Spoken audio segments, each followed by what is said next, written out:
Olá, sejam bem-vindos a mais um programa do Enquanto Conduzo. Muitas vezes alguns dos meus amigos e colegas costumam perguntar-me que tipo de livros é que eu acho que devo aconselhar para começar então neste mundo da melhoria contínua. Há vários livros para mim que são essenciais na melhoria contínua e eu costumo dividir isto em alguns aspectos ou algumas tipologias, digamos assim, e temas diferenciados da melhoria contínua. Para mim, quando eu penso na literatura para a melhoria contínua, há sempre aqui alguns grupos que eu acho que são essenciais. Um deles é efetivamente livros de melhoria contínua, livros não só atuais como do passado. Consegui ler um bocadinho a história daquilo que foi desenvolvido por Taishi Ono, que foi desenvolvido pelo Ford, que foi desenvolvido pelo Shigeo Shingo. Há uma quantidade de livros já com alguns anos que realmente são interessantes de ler. Também aconselho a ler livros que não estão tão relacionados com a melhoria contínua, mas muito com a qualidade e com o estudo de tempos e de movimentos. O que é que eu quero dizer com isto? Quero falar de alguns autores que eu já falei aqui, como os Gilbert, como o Taylor, por exemplo, que fizeram esse tipo de trabalho mais exaustivo. E por fim, claro, os livros de melhoria contínua mais recentes, mais atuais, como nós temos livros do Roder, relacionados com o Visual Stream Mapping. Podemos ir buscar livros relacionados com a questão da implementação da Toyota, e há muita coisa. Nós temos desde livros que mudaram o mundo, como o The Machine That Changed the World, como também temos os livros do Toyota Culture, do Toyota Kata e muitos outros que realmente encaixam aqui. Por isso, se eu tiver que definir aqui grupos, eu definia: comecem a construir a vossa biblioteca com livros de melhoria contínua atuais e livros de melhoria contínua do passado, dos grandes autores, dos grandes desenvolvedores, do início da melhoria contínua e desta filosofia. Também aconselho a ter livros relacionados com a parte da gestão e controlo e estudo de tempos, movimentações e qualidade. Tipos de autores é que eu aconselho, por exemplo, para a qualidade. Um deles, que é fundamental ter na nossa biblioteca, é o Deming.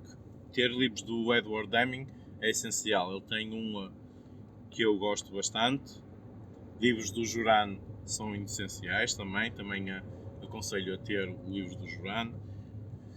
Livros relacionados com a gestão de estudos, tudo que seja livros dos Gilbert, do Taylor, são interessantes, são um bom ponto de partida para começar a entender aqui a parte da normalização e de realmente qual é a importância de termos mais atenção aos movimentos e ao tipo e à gestão do nosso tempo. Quando estou a falar de livros da melhoria antigos, Taishi Ono, Ford, os livros do Ford são muito interessantes, não só da parte da melhoria, mas muito da sua filosofia, do seu método de pensar. Livros do Shigeo Shingo, temos pelo menos, eu gosto muito do SMED, do livro do SMED e do Zero Quality Control. Esses dois livros são muito bons, a meu ver. Gosto dos livros do Nakajima, relacionados com o TPM. São dois livros, o Blue Book e o Red Book. Eu aconselho a ler o livro azul normalmente está relacionado com a introdução ao TPM, o vermelho vai aprofundar um bocadinho mais todos estes conceitos e explica como implementar realmente um programa com sucesso de TPM. E não se fiem com um programa de TPM simplesmente em 2 meses, não. Ele aconselha 2, 3 anos de implementação, pelo menos. E depois, quando estamos a falar de livros mais recentes, um dos guias que eu uso muito para também conseguir perceber o que é que de novo há e o que é que está a ser badalado, digamos assim, é o prémio de Shingo. O Shingeo Shingo Award. Ele premia, além de premiar com categorias as empresas, há um prémio dedicado à parte de publicações e de e de literatura na área da melhoria contínua. Por isso, todos os livros que estão lá, por norma, são muito bons e temos lá nomes extraordinários. Aconselho a ir dar uma vista de olhos, a pesquisar no Google o prémio Xingu, aí ver quais são os autores e quais os livros que ganharam de cada ano e se puderem comecem a construir a vossa biblioteca dos autores atuais com os que já foram premiados com o prémio do Xingu. E aproveitem enquanto eles ainda não são muito caros, porque há alguns deles que ainda estão a um preço acessível.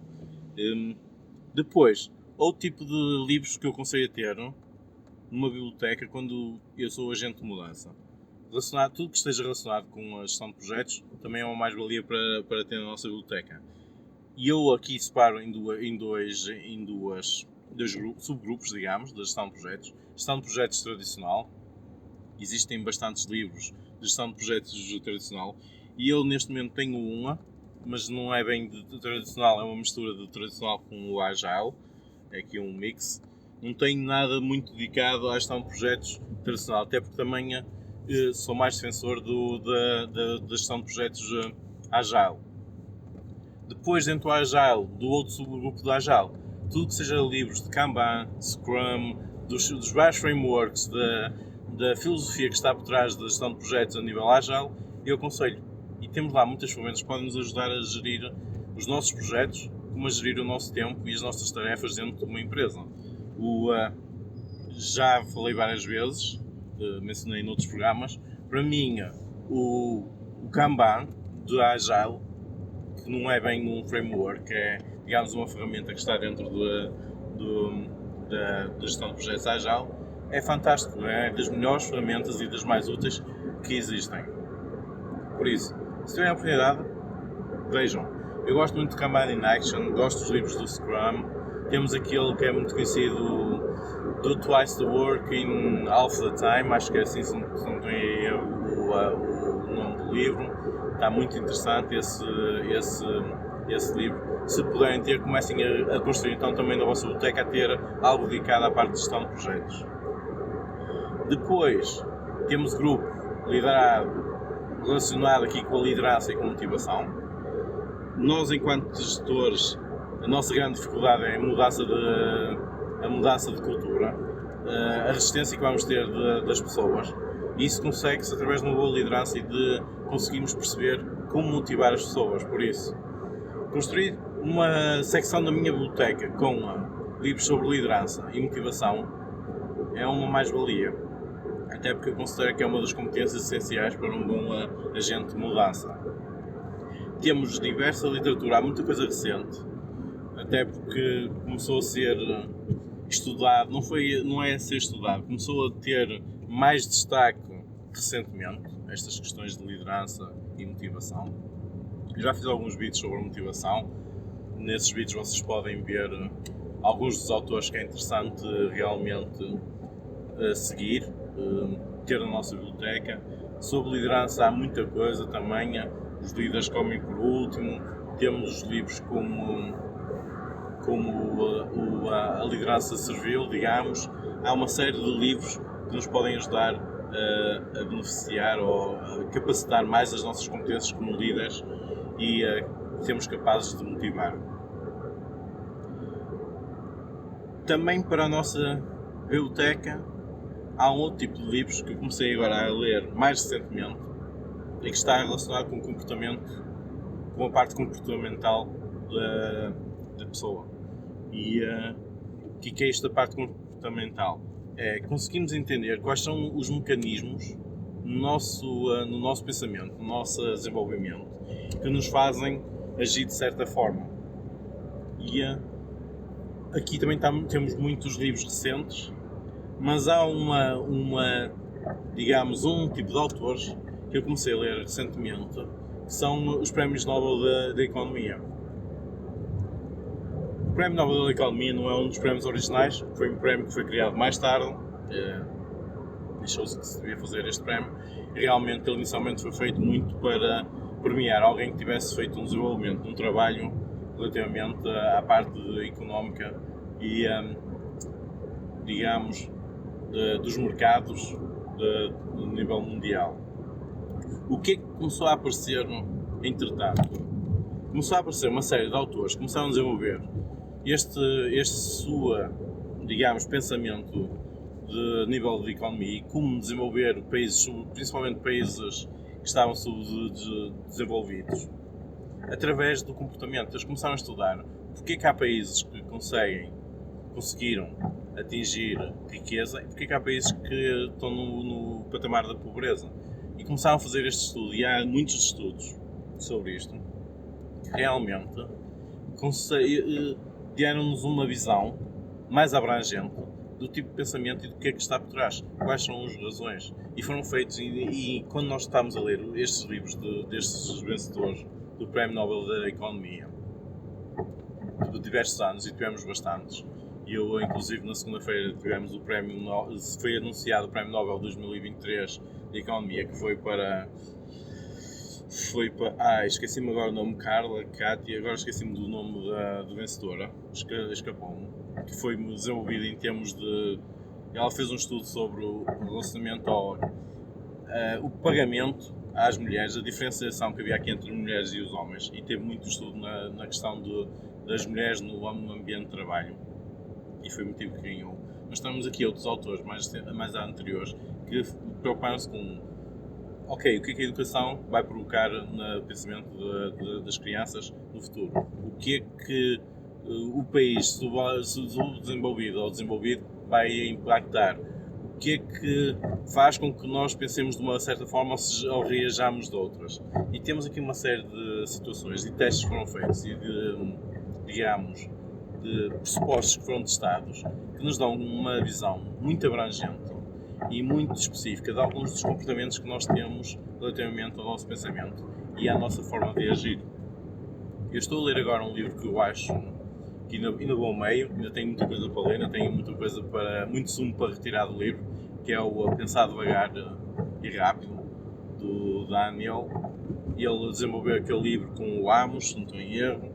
O Amos fizeram um trabalho sobre a questão de, porque é que nós às vezes não tomamos certas decisões? Qual é o motivo? Nós tomamos certas decisões quando temos um confronto de ideias, quando nós temos aqui uma opção para tomar e nós escolhemos um caminho, sempre o mesmo caminho. Isto está relacionado muitas vezes com mudança, pode ser relacionado com mudança. A nossa resistência à mudança é nós tomar decisões sempre no mesmo caminho. E eles começaram a fazer isto, a estudar isto, e começaram-se a perceber que o pensamento humano pode ser dividido em dois tipos, um pensamento lento e um pensamento rápido, em que o pensamento rápido é muito por instinto, o pensamento lento é mais racional, vai mais por, digamos, a lógica do coisa. O que é que acontece? Este pensamento rápido atua muito mais rápido e dá-nos aquele instinto e muitas vezes consegue enganar o pensamento racional, digamos, de maneira a aceitar as suas ideias. O nosso cérebro é preguiçoso e, sendo preguiçoso, ele vai tentar ocupar ou gastar o mínimo de energia possível. Se temos aqui um cérebro muito rápido que nos vai, por instinto, dar-nos uma resposta, nós temos tendência a seguir. E muitas vezes essas respostas até são corretas, do género, nós conhecemos alguém e sentimos que aquela pessoa não vai ser boa pessoa. Existe este instinto e começamos a tecer os nossos juízos sobre aquela pessoa a partir daquela parte do instinto que nós temos inicial. E eles fizeram esses estudos e depois começaram a perceber que o cérebro rápido, ou o pensamento rápido, não percebe nada de estatística. O pensamento humano tem uma incapacidade de perceber a parte de estatística, mesmo quando os dados estão lá visíveis e são completamente... Não há como, no nível lógico, não há como enganar na resposta possível para dar àquilo. E fizeram uma série de testes, e o livro está com uma série de testes, mesmo para nós fazermos. Eu fiz, já errei muitos deles, dei a resposta errada, e depois, quando pensei um bocadinho naquilo que respondia, comecei a perceber que realmente não fazia sentido a minha resposta, mas lá está, fui influenciado pelo nosso pensamento rápido. Ou seja, ter agora uma parte da nossa biblioteca dedicada aos prémios Nobel que estudaram realmente estes comportamentos é uma mais-valia. Vocês, quem me segue no LinkedIn, sabe que eu tenho andado a partilhar uns artigos, não são escritos por mim, mas são escritos pela Ricarda, podem segui-la também, ela tem alguns artigos interessantes, mas sabem que eu partilho os artigos que ela está a analisar um livro que é A Economia dos Pobres. que é de outro prémio Nobel da Economia, que fez um estudo do porquê que os pobres continuam pobres e que têm tendência a empobrecer, porque é que os ricos basicamente têm mais facilidade em arriscar, mais facilidade em ficar mais ricos, digamos assim. E é tudo muito este estudo do comportamento, da parte comportamental das pessoas. Por isso, eu aconselho efetivamente a terem alguns livros de economia, dos prémios Nobel da Economia, a segui-los, a ler, a estudá-los e a retirar algum sumo deles, porque vão conseguir retirar sumo deles. Conclusão, e terminando aqui, que tipos de livros é que nós devemos ter? Quais são os grupos? Primeiro, gestão de projetos, Agile, tradicional. Segundo, relacionados com melhorias, podemos ter as melhorias recentes, a parte histórica das melhorias e a questão de gestão de estudos de tempos e de movimentos. Quarto, ter livros sobre liderança e motivação, essencial. Por fim não. Quinto, literatura relacionada com a parte comportamental do humano, começar a perceber como é que nós reagimos. E sexto, o grupo que eu aconselho a ter na vossa biblioteca é realmente começar a ter um bocadinho da parte dos prémios Nobel da Economia. Provavelmente no futuro irei acrescentar outros grupos à minha biblioteca. Neste momento são estes que eu tenho e são estes que eu tenho para ler e tenho muita coisa para ler em casa. Tenho lá na minha mesinha de cabeceira, tenho pelo menos uns 7 ou 8 livros para ler. 2 deles que eu acho que são extraordinários, que é o Toyota Culture, que vou mais ou menos a meio, já há algum tempo que vou a meio, preciso de tempo a ler, é preciso perceber, é preciso apontar, é preciso ler algumas vezes alguns capítulos para conseguir interiorizar bem aquilo que está a ser explanado no livro. E tenho então esse do pensamento devagar e rápido, que também é preciso algum tempo para conseguirmos absorver tudo aquilo que ele nos pode dar. Provavelmente terei que ler tanto um como o outro uma segunda vez para conseguir ainda interiorizar mais. Era isto. Se tiverem sugestões de outro tipo de grupos que acham que nós, como agentes de mudança, devíamos ter, coloquem, partilhem, porque vai ser uma mais-valia para toda a gente que vier depois ler os comentários em seguida, e pode ser que, ao ler os comentários de outros, nós consigamos ter aqui uma visão de coisas que podíamos fazer para ter a nossa biblioteca melhor. Se gostaram do vídeo, façam like, partilhem, subscrevam o canal, porque vai ajudar bastante. E já sabem, se gostaram, voltem cá, porque eu vou ter muito prazer em vos voltar a ver e partilhar um bocadinho mais dos meus pensamentos convosco. Muito obrigado.